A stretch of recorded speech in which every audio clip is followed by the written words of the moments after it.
natin yung pinaka-the best para kay Lord. Hallelujah! Okay, sandali po tayong manalangin. Minamahal namin Diyos. Salamat po sa iyong kabutihan, sa iyong habag, biyaya sa araw na ito. Maraming salamat, Panginoon, na kami iningatan mo at nakarating ang bawat isa. Sa mga darating pa, iyo po, Panginoon, ingatan sila. At Lord, aming wina-welcome ang Banal na Espiritu, ang kanyang malakas sa pagkilos sa buhay ng bawat isa sa amin. At ngayong umaga, makaranas kami ng mga himala, makaranas kami ng kagalingan, makaranas kami ng kalayaan, makaranas kami ng mga pagpapala sa araw na ito na iyo pong inihanda. Ang lingkod mo ay may baba, ikaw pong may taas. Sa aking pangangaral, gamitin mo lamang ang aking tinig at masabi ko ang iyong kalooban. This is our prayer in the mighty name and glorious name of Jesus. Amen and amen. Our message entitled this morning is about the fruit of the Holy Spirit and its meaning that will change your life. The fruit of the Holy Spirit and its meaning that will change your life. Ngayong umaga, ito po ang ating pag-uusapan, ang bunga ng Banal na Espiritu at ang mga kahulugan nito na siyang magbabago ng buhay mo. Amen? Ang taon ay nagbago, pero dapat ikaw ay magbago. Dati, 2025, nandirito ka. Ngayon ay nandirito ka pa rin, 2026. Nagbago ang taon. Amen? At gusto rin ng Diyos, magbago rin ang buhay natin. Dati, marami kang mga problema na nahihirapan kang bigyan ng solusyon. Pero ngayon, dahil sa kapangyarihan ng Banal na Espiritu, yung pong problema ay kaya mo nang tapakan. Amen. So, ito po ay 9 fruit of the Holy Spirit. Its meaning that will change your life. Amen? Wala naman pong tao na ayaw magbago. Kahit ang bansa natin ay gustong magbago. Amen po? Gusto magbago ng mga plataforma, mga mamumuno. Pero ang Diyos po ang kasagutan sa lahat po ng mga pangailangan at mga problema. So, bago ko natin talakayin ang 9 fruit of the Holy Spirit, gusto ko pong sabihin sa inyo na ano ba ang fruit of the Holy Spirit. The fruit of the Holy Spirit is a beautiful reflection of God's within us. A beautiful reflection of God's work within us. Isang kamangha-mangha napakagandang gawa ng Diyos na nasa atin. Yan po yung fruit of the Holy Spirit. At ang ginagawa niya, it shapes our hearts and guiding our actions to reflect His character. Yung puso natin, inuhubog ng Panginoon para doon i-guide tayo sa mga gagawin natin at mag-reflect ang ugali, katangian ng Diyos. Anyway, this fruit of the Holy Spirit are not virtues we force ourselves to produce. Hindi po kinakailangan na iporsahin natin ang sarili natin para magkaroon tayo ng fruit of the Holy Spirit sa pamamagitan ng ating mga magagandang gawa. They are the natural result of walking closely with God and allowing the Holy Spirit to lead us. Yung pong mapalapit ka lang sa Panginoon, magiging natural ang fruit of the Holy Spirit. Just as a healthy tree naturally bears good fruit. Kung paano mga puno, natural lang na magbunga sila na maganda. Amen? And a life rooted in Christ will naturally produce godly character. Kung tayo po ay lumalim, nag-ugat sa Panginoon, magiging natural din po yung godly character sa atin, maka-Diyos na katangian. In this message, we will look at the 9 fruit of the Holy Spirit, explained simply and connected to real life. Pag ito po ay naipaliwanag, magkoconnect ito sa tunay na buhay. Amen? Today, we turn our attention on the fruit of the Holy Spirit we come together not as strangers or separate paths. Hindi po tayo ngayon iba-iba ng mga daraanan. Nandito tayo, hindi po magkakahiwalay ang ating mga tinatahak. But as fellow travelers on the road of faith, our guiding scripture for today's sermon is found in the New Testament, in the letter of Apostle Paul to the Galatians.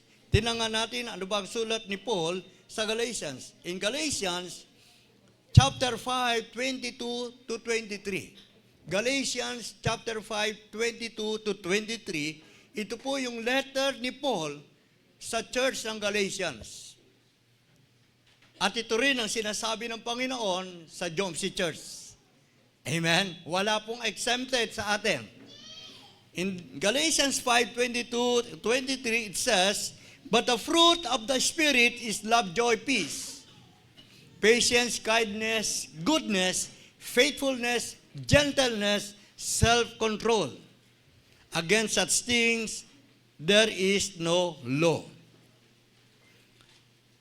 Yan po ay siyam na bunga at ang bibigyan natin na mas diin dito ay yung love sapagkat ito po yung foundation ng lahat ng bunga ng banal na Espiritu. Amen? Number 1, kaya nga sinabi natin sa text, love, joy, peace, patience, and then kindness, goodness, gentleness, faithfulness, and self-control. So ang foundation po ng fruit of the Holy Spirit is love. Kaya yan po yung nauna. Love is the foundation of all the fruit. Without love, the other fruits lose their meaning. Wala na pong kabuluhan yung iba pang mga bunga ng banal na Espiritu kung wala po yung love. Yan po yung pinaka-foundation. Kagaya po natin dito sa building na ito, kung wala itong foundation, bali wala po itong building, magkukulaps po ito. Amen. So ganun din po sa fruit of the Holy Spirit, ito po ang foundation. And love is not just an emotion, it is an action. Hindi po nakikita lang ito, nararamdaman ko, mahal na mahal ko si Lord. O mahal na mahal kita. Mahal na mahal kong kapwa ko, mahal kong pastor ko. Pero hindi naman nakikita, chinichismis naman. Amen? Hallelujah. It is an action. Kung talagang love ang nandyan, kung fruit of the Holy Spirit na love ay nandyan, hindi po emotion. It is an action. Sabi ng John 13:35, "By this shall all men know that you are my disciple if you have loved one another." Mahalaga pala na tayo po ay nagmamahalan at hindi nagkakagatan. Amen? Kaya lang, sabi ni Paul sa Galatians, kung kayo ay magkakagatan, para kayong mga hayop at mauubos kayo. Amen? Kaya dapat mula ngayon, kung yung mga kinakagat mo na kapwa mo, huwag mo na kagatin. Amen? Sabihin mo sa katabi mo, huwag mo na akong kagatin. Amen? Hallelujah. Hindi po kailangan ang kagatan, ang kailangan sa church ay pagmamahalan. Amen. Ito po, wala na pong batas. Amen? Lalakad ka na sa Espiritu at hindi na mapupulfill ang mga works of the flesh. Amen. Ano po ba ang biblical love? Ano ba tinuturo nito? Biblical love teaches us to care without expecting anything in return. Kung talaga nagmamahal ka, gumawa ka na mabuti sa iyong kapwa, huwag mo nang intayin ng sukli. Amen? Without expecting in return. Amen? Nagke-care ka. Ano? Gumagawa ka ng mabuti. Huwag mo nang panghinayangan. Amen. Kung ikaw naglilingkod sa Panginoon, marami kang ginagawa, huwag mong panghinayangan kung walang sukli ang mga ginagawa mo kay Lord. Amen. Ang mahirap niyan, wala ka na nga ginagawa, nangihinayang ka pa. Kung totoo ang pagmamahal natin sa Panginoon, sa gawain ng Panginoon, sa Lord ka mag-expect. Amen? Dahil ang source ng lahat ay ang Diyos. Amen po? We grow in love especially when we learn to relate to people who are difficult to love. Yung bang nakipag-relate ka pa sa mga tao na ang hirap naman mahalin. Ako po, ang hirap mahalin ng biyanang ko. Noon po. Ngayon, madali nang mahalin. Bakit po? Hindi niya basta-basta bibigay yung anak niya sa akin. Amen? Alam niya, precious ang kanyang anak. At dahil nanay siya, naintindihan ko naman siya. Di ba, Nay? I love you, Nay, oh. Amen? Hindi basta-basta niya binigay ang kanyang anak. Kasi mahalaga sa kanya yon. At gusto niyang malaman kung mahal ko talaga yung anak niya. At lumipas pa yung mga panahon. Amen? At napatunayan na mahal ko talaga yung anak niya. Amen? So, kahit na po ang mga tao ay mahirap ibigin at nagagawa mong ibigin, yan po ay totoong pag-ibig. Amen? Wala kang kinikimkim, wala kang tinatago, wala kang inanakit, wala kang paghihiganti. At puro pagpapatawad at gusto mo reconciliation. Yan po yung totoong pag-ibig. Yan po yung bunga ng banal na Espiritu. Bakit po kung tayo nangangaral ng pag-ibig, pero hindi naman natin ito pinamumuhay, tayo po ay, ano tawag sa atin? Ipokrito at ipokrita. Amen? Nagtatago tayo doon sa katotohanan na kulay. If we do not live what we teach, our words lose their power. Wala pong power yung mga words natin, walang authority, kasi yung mga sinasabi natin, hindi naman nakikita sa atin. Maging sa mga nagtuturo. Hindi ka pwede maniwala sa isang pastor na ang tinuturo niya ay hindi mo nakikita sa kanya. Amen?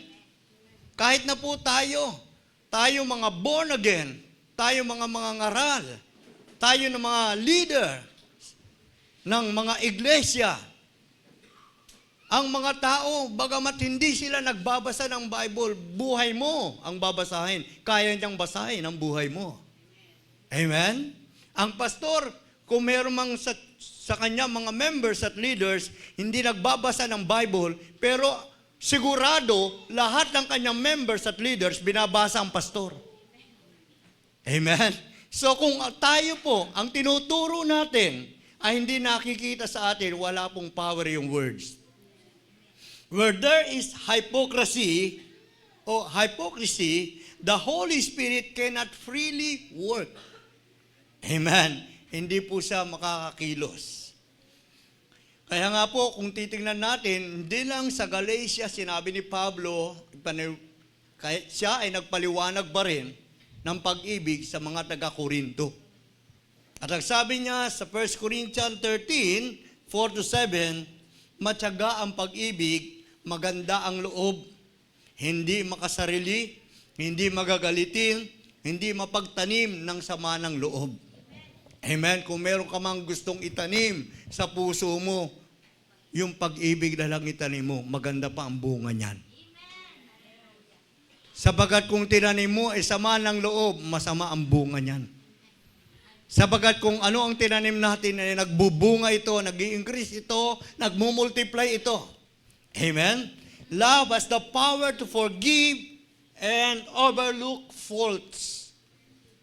Yung katabi mo, may mga flaws, mistakes. Yung kapitbahay mo. Pero pag nasa iyo ang pag-ibig, na-overlook mo yan. Amen? Matatabunan yan. Ang sabi po ng Bible, above all, love each other deeply, because love covers all a multitude of sins. 1 Peter 4, verse 8. Sipin niyo po, napakahiwaga na ginagawa ng bunga ng banal na Espiritu. Nawawala, natutunaw yung pong mga kasalanan. It covers multitudes of sin. Amen? Pero tingnan nyo, pagka merong hatred, lalo pong na-stir up yung mga conflict. Sabi ng Proverbs 10, verse 12, hatred stirs up conflict, but love covers all wrong. Amen? Kung makikita sa church, ang pag-ibig, matatakpan po, malulusaw po yung mga pagkakamali. Amen? Kaya po maraming minsan nakikitang mali kasi wala po yung pag-ibig. Pero kung mag-overflow, we are under the shadow of the love of God, hindi po makikita yung mali. Amen? Sabagat meron pong Holy Spirit na in-empower tayo. Amen po? And then nagkakaroon ng promotion. Hindi commotion. Amen? Kailan lang may nagkaroon ng commotion, magkaharap eh. Amen? Pero dahil sa pag-ibig, amen, kahapon po may na-witness ako. Dalawa sila. Talagang nag-stir up yung kanilang anger. So nagkaroon ng commotion, pero dahil meron silang pag-ibig, no? Nagkaroon ng peace and reconciliation. Sabi ko, alika, kasabi mo, baka mainit lang ang ulo mo, mag-usap ulit kayo. Pinaliwanag nila. And then, dahil merong pag-ibig, love promotes peace and reconciliation. Amen? Yan po ang unang fruit of the Holy Spirit. Yung meaning na yan, it will change your life. Forever. Amen? Hindi lang ngayon, hindi lang bukas. For life. At makapaglilingkod ka pa sa Panginoon ng totoong paglilingkod. Yung pong walang pag-ibig sa Panginoon, mahirap pong maglingkod. Yung pong wala kang pag-ibig sa Diyos, mahirap magbigay, magsuporta sa gawain ng Diyos. Amen? Yung wala ka talagang malasakit, hindi po magkakaroon ng pag-ibig. The second fruit is joy. J-O-Y. Ano po ba itong joy? It is the second fruit of the Holy Spirit. Kaya sinabi natin fruit, hindi po ito kasi plural, singular. Amen? Pero marami. Joy is deeper than happiness. Kung ikaw ay masaya, tumawa ka. Amen? Pero iba po ang joy. Amen? Mas malalim siya sa pagtawa mo. Kahit hindi ka tumatawa, mararamdaman mo ang galak. It is rooted in God, not in circumstances. Hindi dahil may nangyari lang kaya sumaya ka. Ang joy, it is rooted in God. Amen? Hindi po sa mga circumstansya. Joy is a steady gladness that endures through trials. Yung pong saya, steady po yan kahit may trials. Amen?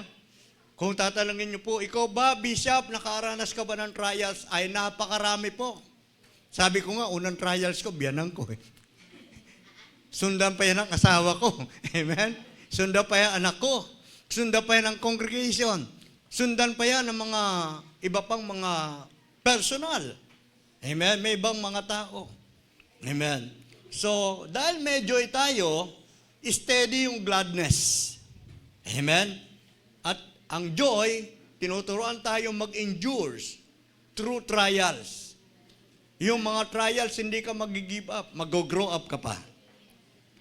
Sa Nehemiah chapter 8 verse 10, the joy of the Lord is your strength. Amen. Ito po yung panahon na sinabi ito ni Nehemiah pagkatapos po ng rebuilding of the wall, pagkatapos ng revival. Joy is not denial of pain. It is confidence in God's goodness. It is confidence in God's goodness. May tiwala ka doon sa kabutihan ng Diyos sa buhay mo. Amen? Kaya kapag meron tayong joy, nalilimutan na natin yung ating sakit, yung ating nararamdaman. Amen? Yung bunga ng banal na Espiritu, nando doon. Kahit na ikaw may nararamdaman, dahil meron kang joy na inilagay ang Diyos sa puso mo, the fruit of the Holy Spirit, nag-i-induce tayo doon sa trial. Merong endurance. Amen? Hindi natin maididina yung mga pain sa buhay natin. Joy shines brightest in hard times. Kahit po sa panahon na hindi na maganda, in good times, in bad times, still nandun po yung fruit of the Holy Spirit na joy. Kaya nga po, sa book of Nehemiah, the people of Judah had just finished rebuilding the wall around Jerusalem. Tapos na po kasi nasira iyon, Mag-worship na sila. Amen? However, as important as this revival was, God did not want His people to remain dejected. Parang hindi pa rin sila masyadong masaya. Kaya sinabi na ni Nehemiah, "This day is holy to the Lord." Mag-enjoy tayo, magkainan tayo. Doon sa nangyaring repentance, nagiging holy yung araw para sa Panginoon. God wanted them to rejoice and their strength was renewed. Amen po? Joy is a tremendous source of strength. Kaya kapag wala ka ng galak sa paglilingkod, mahirapan ka maglingkod. Ang nagbibigay sa atin ng strength, yung joy para makapaglingkod tayo sa Panginoon. Para makadalo ka sa gawain ng Panginoon. Para makapagpatuloy ka sa Panginoon. Dahil kung wala ka ng joy na galing sa Panginoon, lalayo ka na sa Diyos. At ang joy mo na, ang trabaho mo, ang joy mo na, yung negosyo mo, ang joy mo na, yung asawa mo, yung anak mo, yung pamilya mo, wala na yung joy sa Panginoon, kaya mahirapan kang maglingkod sa Panginoon. Mahirapan ka sumamba sa Panginoon. Walang excitement. Amen? Kaya maraming mga nalalayo sa Panginoon kasi wala yung joy. Sipin mo yung prodigal son, ang joy niya nandoon po sa mamanahin. Pero pinatunayan ng Diyos yung kanyang material na pansamantalang kagalakan ay nawala. At hindi ito nagdulot sa kanya ng tagumpay, kundi nagbigay pa ng panlulupaypay. Pero maganda doon, ang prodigal son na-restore yung joy. Nagkaroon ng kagalakan pagbalik niya. Amen? Kung may mga born again na gusto mong ma-restore ang joy, kagaya ni David, ang sabi niya, "Restore to me the joy of my salvation. Cast me not away from thy presence. Restore to me the joy of my salvation." Nagagalak ka ba sa kaligtasan na tinanggap mo, nang tanggapin mo si Jesus? O nasa iba na ang joy mo? Amen? Ang sabi ng Proverbs 17:22, "A joyful heart is a good medicine." Nakakatulong pa ito. Nagagamot pa to. Nagiging gamot pa ito sa atin. In Psalm 16 verse 11, "In His presence there is fullness of joy." Naalala ko po yung kinakanta ko nung bago pa lang ako sa Panginoon, press pa lang ang pagtanggap ko kay Lord. At the age of 24, I accept Jesus Christ as Lord and my Savior. At ako po ay mahilig maggitara, no? Pero hindi ko masabi mas magaling ako dito sa mga music dito, mahilig lang po ako. I love music, kahit hindi pa po ako born again. Ang kinakanta ko po lagi, in-special number ko pa. Alam niyo po, ang sabi doon sa kanta, "I will come and bow down." Gusto niyo kantahin ko, saan ba yung gitara? Yeah, wag na. I will come and bow down. I will come and bow down at your feet, Lord Jesus.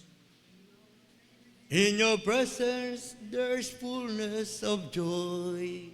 There's nothing, there is no one to compare with you.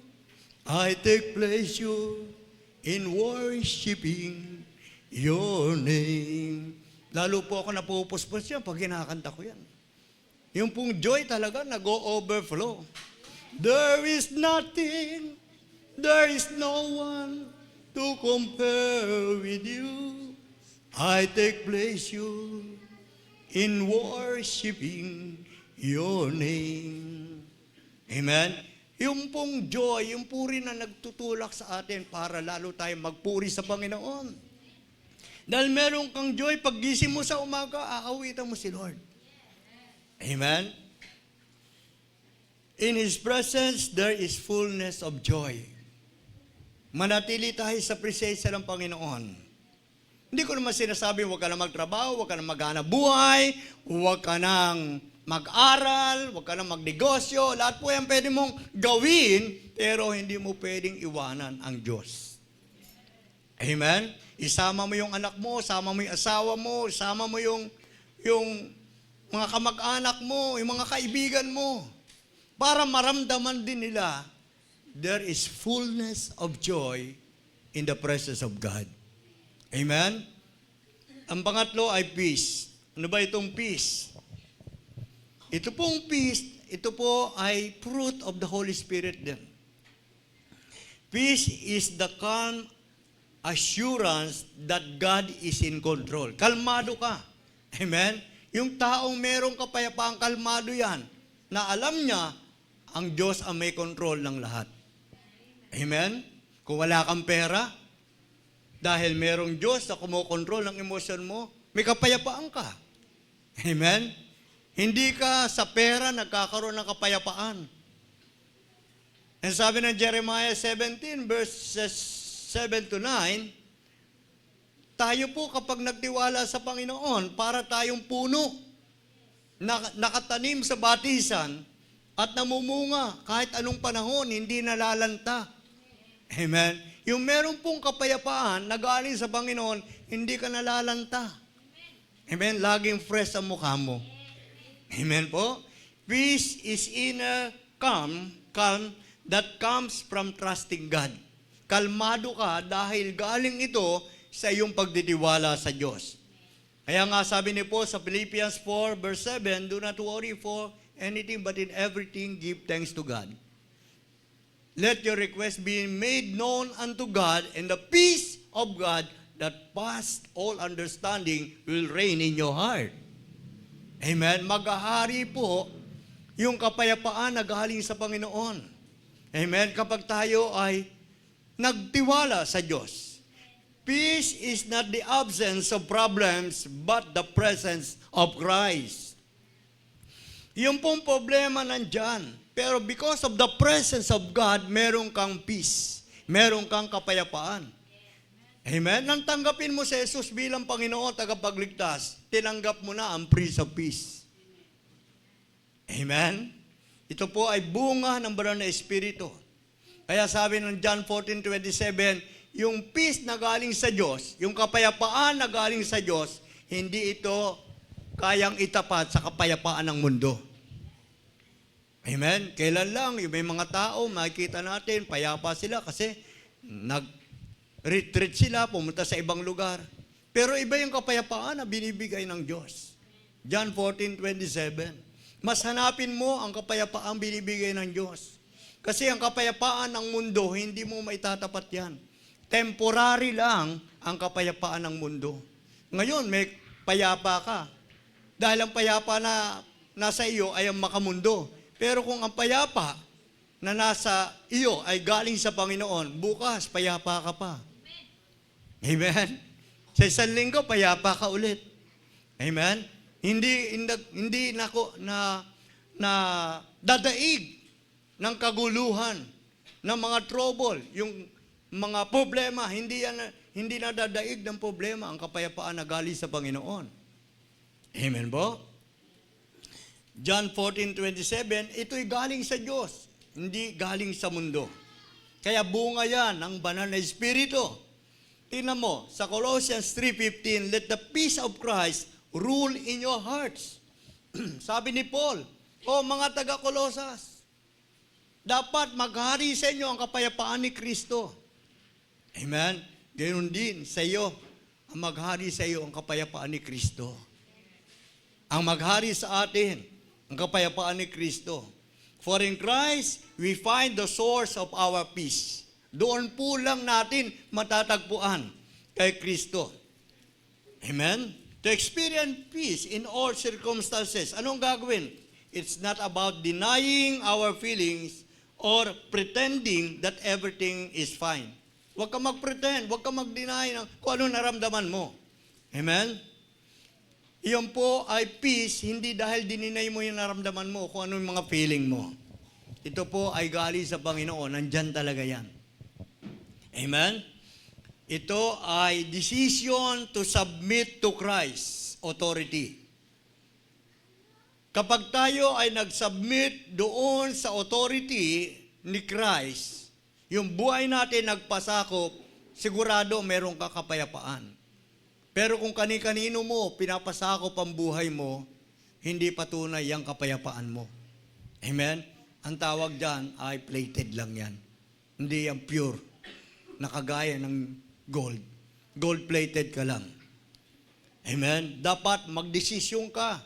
Kung ngayon, di ka pa nagdedesisyon to submit to the authority of Christ, to the authority of God's Word, kailangan mo na ngayon. Amen? Apektado yung kaligtasan mo. Amen? Let the peace of God govern our thoughts, our emotions, even our actions. Our thoughts, our emotions, and even our actions. Amen? Yung pong kapayapaan, no? Yung pong kapayapaan ng Diyos, yung po ang maghari sa ating mga isipan, sa ating mga naramdaman, at sa ating mga ginagawa. At ang pang-apat po ay long-suffering. Long-suffering, ibig sabihin pagtsatsaga or patience. Ano ba ang patience? Patience is endurance with people and situations. Yung endurance ay ginagamit po ito sa gym. Sa gym po ay mayroong mga counts na kailangan ikaw ay humakbang ng 20 hakbang, ikaw ay kailangan tumalon ng 10 talon. At kung ikaw ay naka-6 na, naka-7 na, hirap ka na tumalon, kailangan mo ng endurance para mabuo mo yung 10 na lundag. Amen? Kapag nabubuo mo yon, meron kang endurance. Parang sa paglalakad, kung ikaw ay naglalakad, ang kaya mo lang lakarin hanggang dito, so kulang ka ng endurance. Kailangan mo ng endurance para pag nagsimula kang maglakad dito, matatapos mo ang paglalakad mo hanggang dulo at makakabalik ka pa hanggang dulo at makakabalik ka pa ng ilang ulit. Ang tawag doon, endurance. Amen? The fruit of the Holy Spirit. Meron kang endurance, kakayanin mo. Huwag mong isipin na hindi ko kakayanin ang paglilingkod. Kailangan mag-resign na ako. Wala kang fruit of the Holy Spirit. Amen? Patience is strength to wait without anger. Sa traffic, kailangan mo ng patience. Amen? Huwag yung nagagalit ka, pambihira naman itong kalsada na to, pambihira naman itong mga traffic na to, wala nang katapusan dito. Mapapamura ka pa. Puro ka paninisi. Amen? Puro ka pagrireklamo. Kung meron kang fruit of the Holy Spirit, thank you Lord sa traffic. Yung iba nga, gusto traffic eh. Sino yon? Di ba, pag merong magkasintahan, dalagat binata, at inatid, walang problema sa kanilang traffic kasi matagal sila sa upuan. Amen? Ikaw na nagre-reklamo, matraffic, wala kang fruit of the Holy Spirit. Traffic na talaga, kahit saan. Amen? Yung mga pumapasok sa trabaho, isa nagagalit ka pa sa driver, Mama, bilisan mo naman. Sabi ng mama, traffic nga, paano natin bibilisan? Sa mga kalsada, busina ng busina. Sabi nga, sige, lumipad ka. Traffic kasi. Amen? Sa langit ba may traffic? Yung po maganda, walang traffic sa langit. Walang pollution sa langit. Kaya kung bunga ng banal na espiritu, wala kang patience, apektado kaligtasan mo. Amen? Sabagat ang mga gawa ng laman, kagaya ng pagkakampi-kampi, pangangalunya, sama ng loob, hindi pagpapatawad, inanakit, ang mga taong gumagawa ng ganyang bagay ay lumalakad sa laman at hindi sila magkakaroon ng bahagi sa kaharian ng Diyos. Amen? Kaya sabi ng Matthew 7:21, not everyone preaching the gospel, not everyone singing and dancing in the church, not everyone who calls on the name of the Lord shall be saved, but he who does the will of my Father which is in heaven. Amen? Patience meaning staying kind when others test your limits. Maging mabait ka pa rin. Amen? Tinetest yung limits mo. Maging mabait ka pa rin. Ang tawag ng patience. Ano sabi ng Proverbs 14:29? He that is slow to wrath is of great understanding. Hindi ka kagad magagalit. Amen? Patience is trusting God's timing. Sabi ng Galatians 6:9, do not be weary of doing good, but in due time, you will receive. Amen? Mag-antay ka, wag kang magsawa sa paglilingkod, sa paggawa ng mabuti. Ang sasabihin mo, sobra-sobra na ang ginagawa kong mabuti, tama na. Hindi, wag kang magsawa. Amen po? Let us not be weary of doing good. We will reap a harvest in due time. Tingnan niyo po ang Panginoon sa 2 Peter 3:9. God is patient with you, not wanting anyone to perish. Amen? Kaya hindi pa bumabalik ang Panginoon, huwag mo rin madaliin. Gusto pa ng Lord, may maligtas pa. Yung kapitbahay mo, hindi pa ligtas. Amen? Yung pamilya natin, hindi pa lahat ligtas. So God is patient. Amen. Ayaw niya na mapahamak. At panlima, kindness, ito po yung kabaitan. Pwedeng i-fake ang kabaitan. Pero yung fruit of the Holy Spirit na kindness, never mo mapifake ito. Ano ba ito?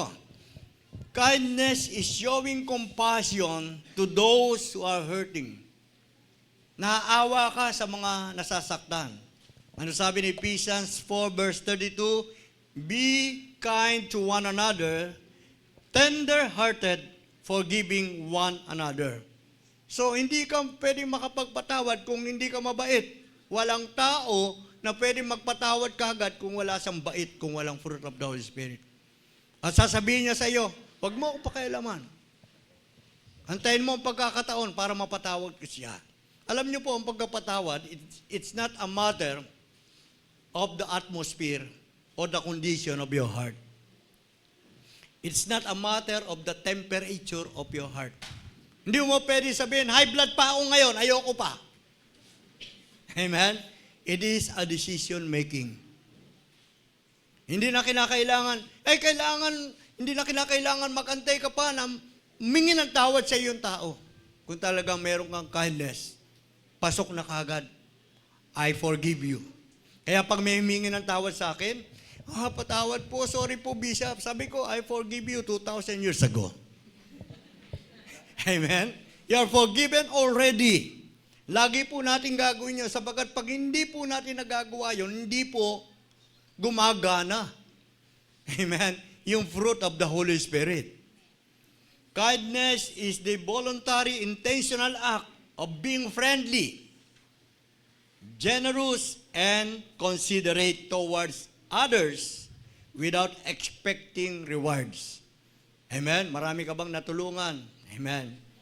Marami kang mga nagawang mabuti. Kung talaga mabait ka, huwag ka lang mag-expect. Amen? Marami kang napatapos sa pag-aaral. Marami kang nabigyan ng discount sa negosyo mo. Huwag ka na mag-antay ng kapalit. O marami kang ginawa sa church. Halos buong buhay mo nasa church na. Huwag ka na mag-antay ng mga palakpak ng tao. Sabagat sinabi ni Pablo yan, if we will seek the applause of man or men, we cannot serve God. Kung ang hahanapin mo ay palakpak, hindi natin mapaglilingkuran ng totoo ang Diyos. Maging mabait tayo. Ipakita natin ito. Kindness involves being friendly and generous. At ang kindness, ito ay merong opposite. Ang opposite ng kindness involves hardness or disregard for others' feelings. Amen? Yung wala kang yung bang pakundangan, wala kang pakialam doon sa mga nararamdaman ng iyong kapwa. Opposite po yan ng kindness. And number 6 is goodness. Kabutihan. Maraming taong gumagawa ng mabuti. Pero kung wala ka kay Kristo, kulang ang ingredients ng kabutihan mo. Amen? Para kang nag-adobo na kulang yung iyong mga ingredients. Amen? Kaya yung goodness, kailangan ito ay fruit of the Holy Spirit, hindi lang gawa-gawa ng tao, hindi lang kagustuhan mo. And goodness isn't about us. Goodness is a fruit meant to point others toward the good character of God. Naalala niyo po, sa Matthew 10, verse 17 to 18, meron po dong rich young ruler na tinawag si Jesus na good teacher, pero ang sabi ni Jesus, walang mabuti. Amen, kundi ang Diyos. Amen? Kaya sabi ni Jesus, why do you call me good? No one is good except God alone. Kung may fruit of the Holy Spirit, yun po good. Bearing the fruit of the Spirit is not about speaking or acting it, but most importantly, about the heart. Amen? Ayos ba yung puso natin? And number 7 is faithfulness. Katapatan. Saan katapat? Amen? Marahil, hindi ka naging tapat, panahon mo na para maging tapat. Pagkakataon mo na, dahil narinig mo ito, para maging tapat ka. Sa pera, tapat ka ba sa pera? Sa kaibigan, tapat ka ba sa kaibigan?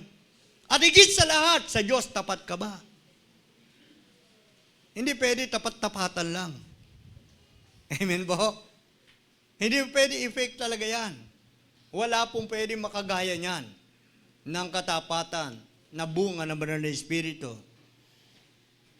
Amen. Faithfulness means keeping your commitment. Ang isa po makita ko dito ay sinabi ng Genesis 18:14. We see the faithfulness of God through the story of Abraham and Sarah. Yun po, katapatan ng Diyos. Amen? Kaya kung naghahari ang Diyos sa atin, magbubunga yung paghahari ng Panginoon. At ang bunga nito, ang katapatan. Dito po sa verse na ito, God encourages believers to trust in God's promises and timing. Dalawa po ang naging anak ni Abraham at dalawa ang nanganak. Isang natural at isang spiritual. Isang promise ng Diyos. Amen?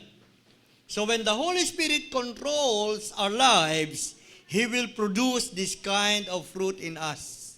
So ang Diyos pa rin ang gagawa ng katapatan para maging tapat ka. Sa iyong pag-ikapu, paghahandog, sa iyong paglilingkod, sa iyong pangangaral. Talaga bang ina-absorb mo ang sarili mo sa salita ng Diyos? At ikaw ba ay nangangaral? Ikaw ba ay nagbabasa ng Bible? Nag-research ka para ba mangaral? Hindi po dapat. Nangangaral ka dahil mahal mo ang Diyos. Yun ang katapatan. Hindi ka nagbabasa para mangaral. Hindi ka nag-research para mangaral. Nangangaral ka dahil mahal mo ang Panginoon. Yun ang katapatan. Amen. Nagpo-produce ang Lord. And number 8 is gentleness. Pag sinabing gentleness, opposite ito ng masungit. Kaamuhan. Amen? Dapat sa church, wala nang masungit eh. Amen? Kasi ang mga masungit, pangit. Amen?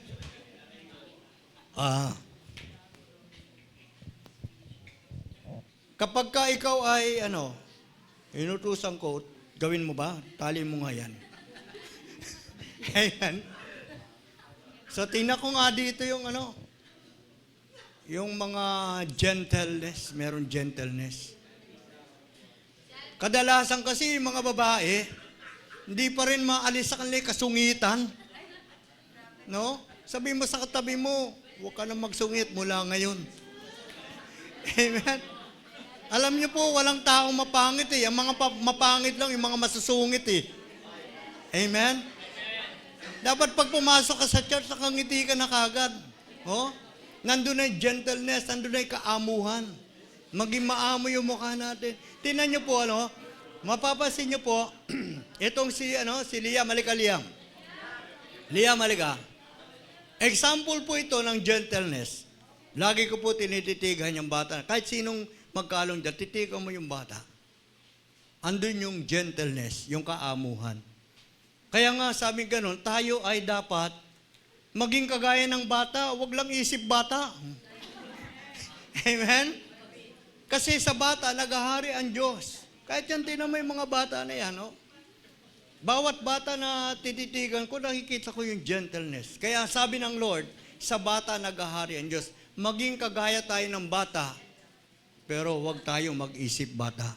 Amen? Matatanda na yung iba sa atin dito. Gentleness is the fruit of the Holy Spirit. Amen? Kaya ito, sinasabi ng Diyos sa iyo ngayon, sa bawat sa atin, baka wala ka nito. Amen? Hindi mo na kailangan, okay naman, maglagay ka ng mga, dyan sa mukha mo kung anong gusto mo ilagay, na pampaganda. Pero kulang yan kung wala kang fruit of the Holy Spirit, which is gentleness, kaamuhan. It means responding with grace rather than anger in moments of conflict. Di ba may mga panahon na merong conflict, ano response mo? Dapat nandun yung grace. Amen? Yan po yung gentleness. And gentleness does not mean weakness. Hindi dahil ikaw gentle, maamo ka, mahina yan. Dahil mapagpakumbaba ka. No, it's not a weakness. But rather, strength under control. Kalakasan mo yan. Nakokontrol mo. Amen? Nakokontrol mo yung emotion mo because of the fruit of the Holy Spirit. Walking in the Spirit is not just about personal holiness.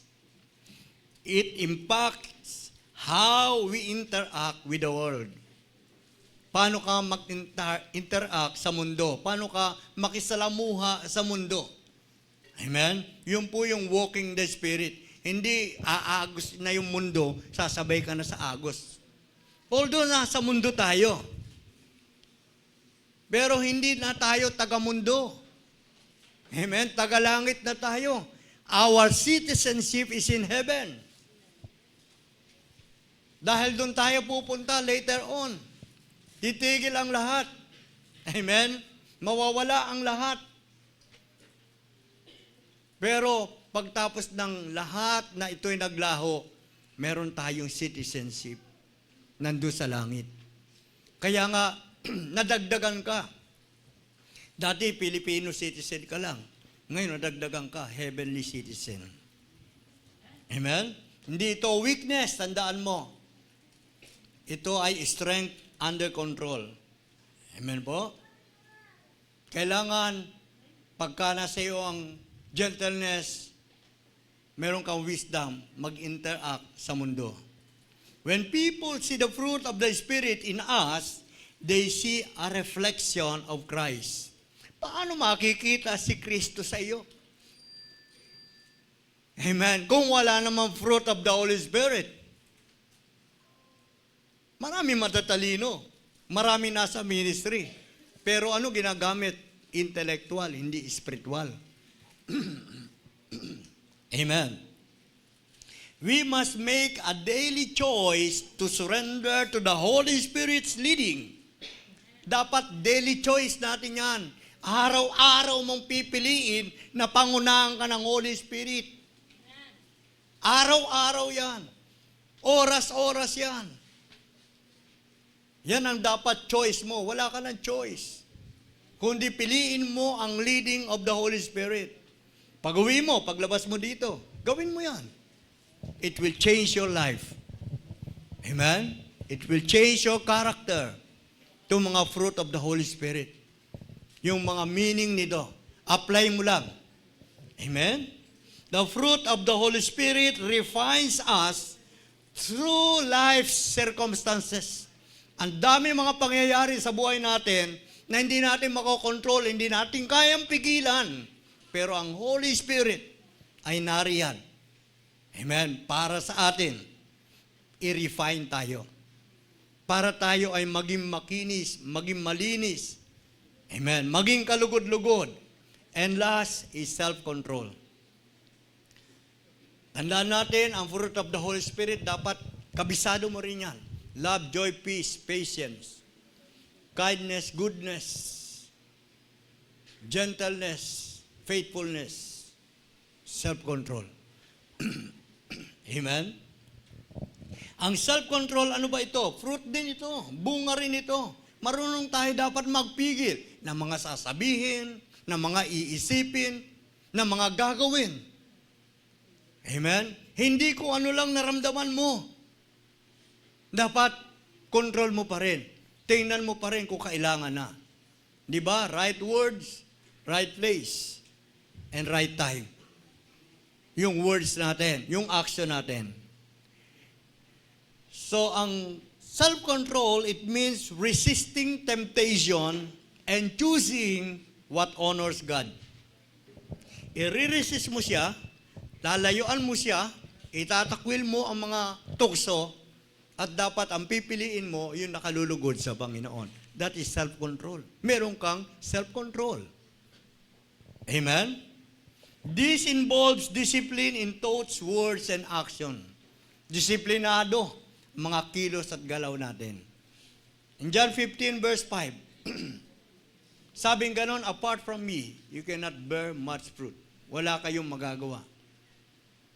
Amen? The more we focus on abiding in Jesus, the more we will see the Holy Spirit naturally producing His fruit in us. Natural na.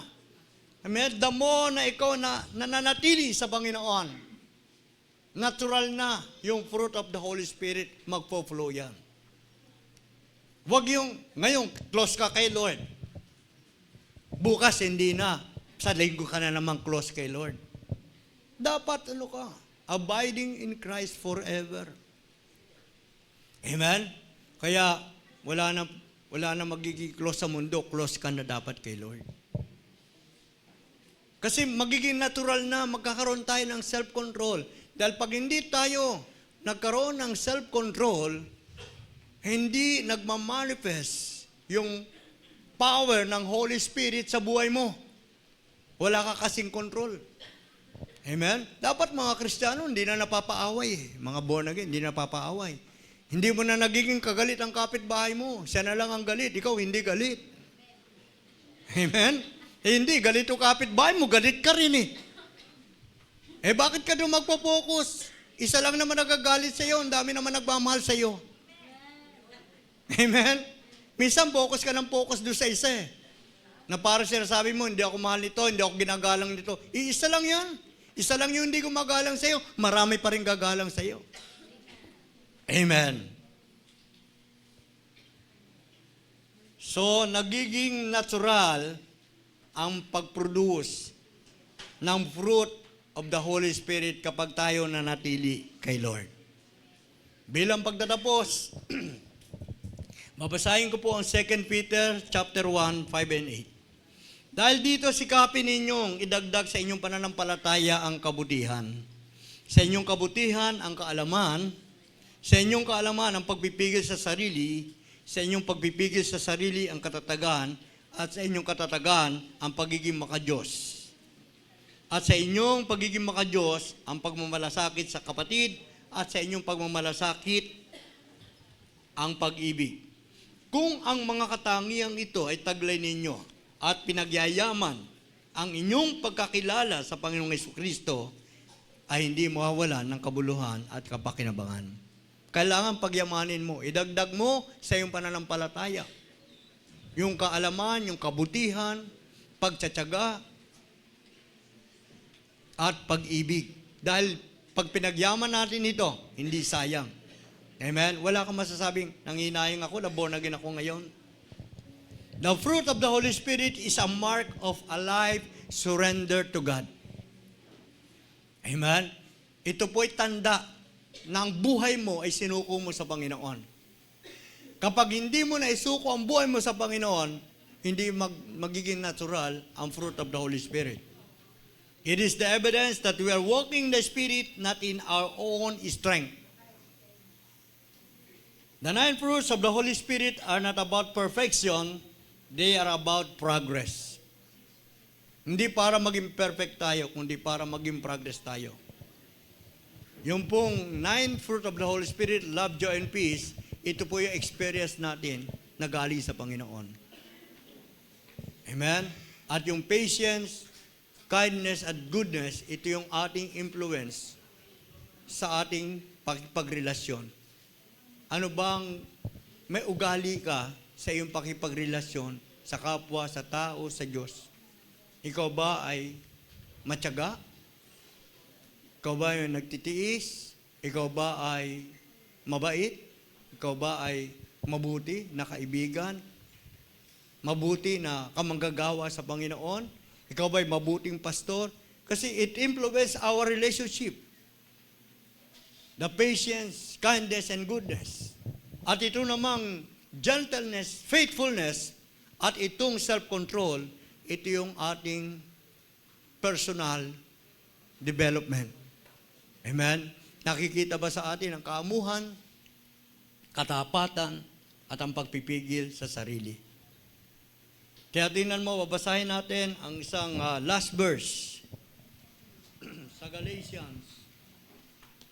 Ito po ang sabi ng Galatians, doon sa ibang text natin, bago mag-verse 22, dito po sa verse 13. Mga kapatid, tinawag kayo upang maging malaya. Ngunit, huwag naman ninyong gamitin ang inyong kalayaan upang masunod ang hilig ng laman. At sabi dito, kundi maglingkod kayo sa isa't isa sa diwa ng pag-ibig. Verse 14, sapagat ang buong kautusan ay nauuwi sa isang pangungusap, ibigin mo ang iyong kapwa gaya ng pag-ibig mo sa iyong sarili. Kung magja-jump tayo, dito po sa verse 16, ang sinasabi ko sa inyo, mamuhay kayo ayon sa Espiritu at hindi ninyo pagbibigyan ang pagnanasa ng laman. Sapagat salungat ang nasa ng laman sa nasa ng Espiritu. At sabing ganoon, ang mga gawa ng laman. Ano ba ang mga gawa ng laman? Kung narito pa sa iyo, kapatid, ang mga gawa ng laman, kailangan mo ng deliverance ngayon bago ka umuwi, bago ka mag-offering. Amen? Nasabi dito, sa verse 19, hindi maikakaila, hindi maitatago ang mga gawa ng laman. Mahayag talaga ito. Ano ba ito? Pakikaapid, kahalayan, at kalaswaan. Kahalayan, yung pagnanasa, no? Merong lust of the eyes. Nagagwapuhan ka, nagagandahan ka, nagkakaroon ka ng pagnanasa. Tingin ka ng tingin, meron kang lust. Yung pita ng laman, no? Yan ay gawa ng flesh. Pagsamba sa Diyos-Diyosan, pangkukulang, pagkapuot, pag-aaway. Nasa flesh ka pa, mahilig ka pa sa away. Pagseselos, pagkakagalit at kasakiman, pagkakampi-kampi at pagkakabahabahagi, pagkainggit, meron lang umulad na inggit ka. Amen. Paglalasing, born again ka na, inom ka pa ng inom ng alak. Walang habas na pagsasaya at ibang katulad nito. Muli ko kayong binabalaan.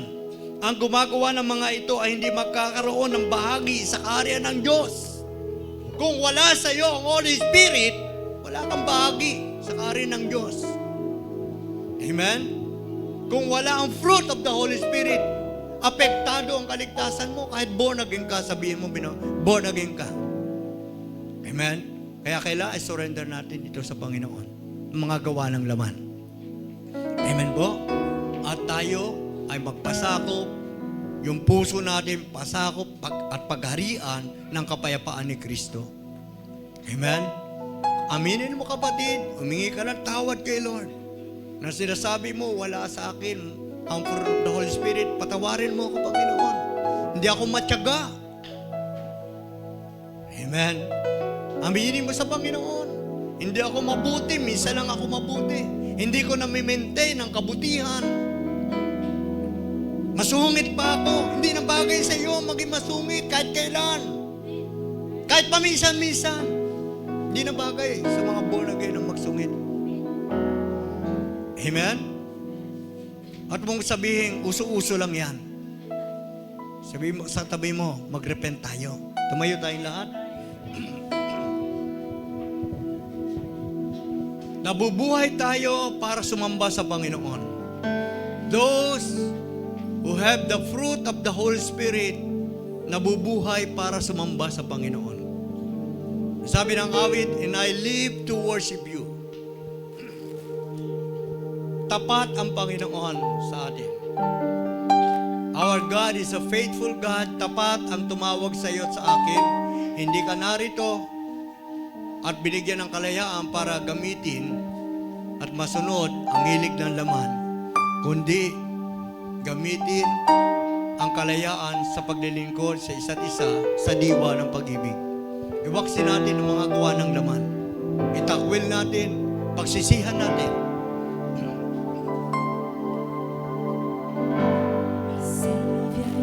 Let's worship the Lord. Sige po, lahat tayo umawit sa Panginoon. Siya ang ating tagapagligtas, siya ay tapat. Ipakita natin sa Panginoon na sinasamba natin siya. At gusto natin ang fruit of the Holy Spirit. Bawat isa, itaas natin ang ating kamay, tanda ng pag-surrender. The fruit of the Holy Spirit is a mark of surrendering life to Christ. Meron ka pa bang hindi na isusuko sa Panginoon, kapatid? Nandiyan pa ba sa iyo ang pagiging makalaman? Ang mga hilig ng laman? Repent and ask forgiveness sa ating Panginoon.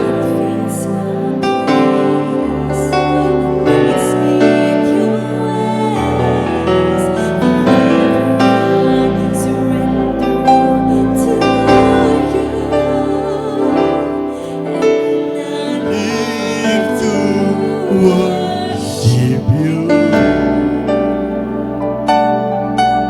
my Jesus, you're the only one for me.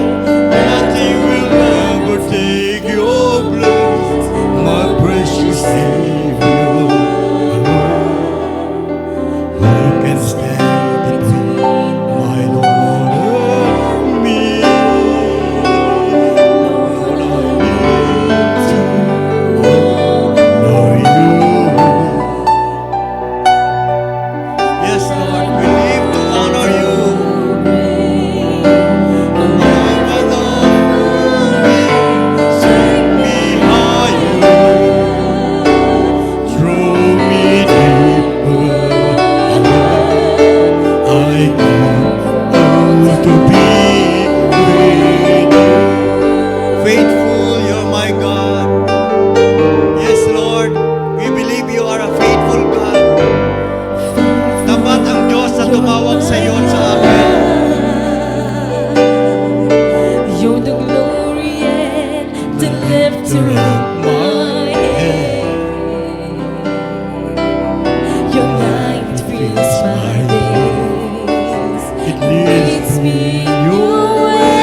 Surrender all to you,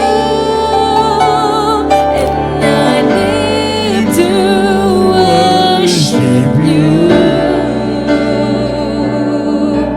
my Jesus. You're the only one for me. Nothing will ever take your place, my precious Savior. Between my Lord and me, Lord, I live to honor you, and I long to bring my life an offering. Take me higher, draw me deeper.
to thee away.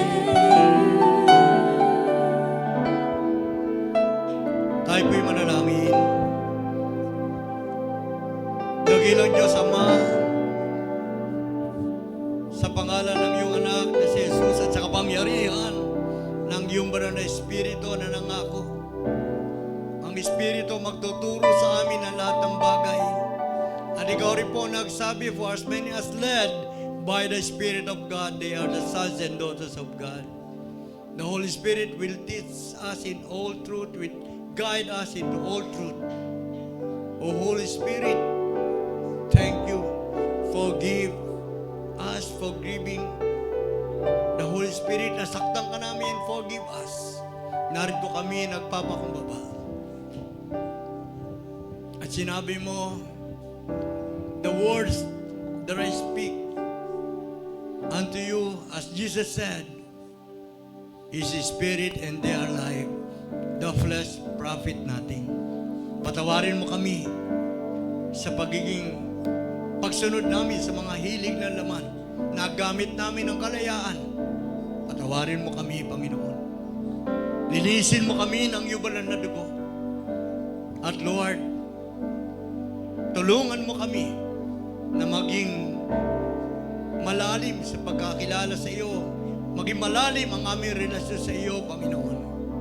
Upang maging natural lang ang bunga ng Espiritu sa buhay namin. At ikaw, Satanas, sampu ng iyong mga kampon. We destroy you in Jesus' name. Even the works of the flesh, we rebuke you in Jesus' name over our lives. Our body is for the Lord, and the Lord is for our body. You devil, bow in Jesus' name. Leave the people of God. Lord, we surrender to you, Lord. Our lives, Lord. Ang buhay namin, pag-arian mo, Panginoon. At kung meron man narito, Lord, na merong mga sakit karamdaman, touch them, Lord, one by one. Ikaw ba'y may karamdaman? Ikaw ba'y mayroong sakit? Ilagay mo ang kamay mo, ang kanang kamay mo sa bahagi ng iyong katawan na meron ka naramdaman and receive your healing by faith.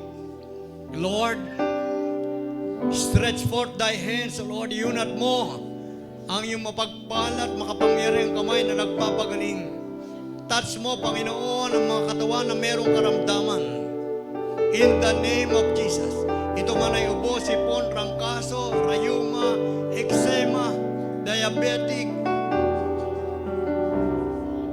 anumang uri ng karamdaman, ito man ay cancer, Panginoon. Ito man ay spiritual sickness. Touch, Lord, that body and heal them one by one. The Spirit of the Lord is upon me, according to Luke 4:18. Because of the Spirit of the Lord is upon me, the Spirit help us to preach deliverance to the captives, restoring sight to the blind, and set at liberty them that are bruised. Touch, Lord. Touch your people. Receive your miracle, receive your healing in the name of Jesus. Lord, pagalingin mo, may mga karamdaman, may mga sakit. Maghimala ka sa kanila, Panginoon, na narito ngayon. Ang mga nanghina, palakasin mo, Panginoon. E may mga problema sa lungs, Panginoon. In the name of Jesus, I rebuke every demonic and satanic sickness. I come against you in the name of Jesus, and I command you to leave the body of the people of God. Lumayas ka, ikaw na sakit karamdaman. At kung meron mang sumpa, Panginoon, hallelujah, na namana namin sa aming mga lahi, I command every generational curse to destroy in Jesus' name. Mga namanang sakit karamdaman, I command you to be broken in Jesus' name.